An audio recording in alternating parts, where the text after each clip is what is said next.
ஆனால் மனுஷனுடைய உணர்வை, அவனுடைய மனதை எந்த இடம் இருக்கும்னா அது அம்பலவாணனுடைய திருமேனி மட்டும்தான். அதுதான் உள்ள இருக்கிற பெருமான். அதைத்தான் நம்முடைய முன்னாள் குடியரசுத் தலைவர் விஞ்ஞானி அவர்கள், நம்முடைய அப்துல் கலாம் அவர்கள் நடராஜ பெருமானை வச்சார். இந்த நடராஜ பெருமானை யார் வழிபடுறானோ எல்லாத்தையும் வழிபட்டதா அர்த்தம்.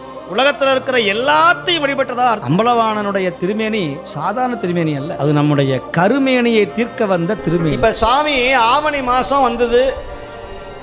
சென்ற புதன்கிழமை வியாழக்கிழமை தான் ஆவணி மூலம். பிட்டுக்கு மண் சுமந்து பிறம்படிப்பட்டான் ஈசன்.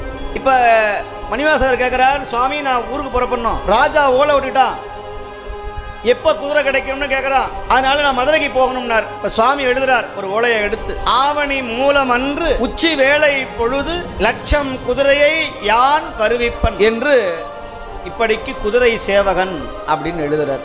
பரிமேல் அழகர், பரினா குதிரை. நீங்க திருப்பெருந்துறைக்கு போனீங்கன்னா குதிரை சுவாமின்னு சொல்லுவாங்க. அவரை முன்னாடியே இருப்பார் குதிரை மேல. இன்னமும் அந்த ஊர்ல இருக்கிற மக்கள்லாம் அவரை மதுரை வீரன்னு நினைச்சுக்கிறாங்க.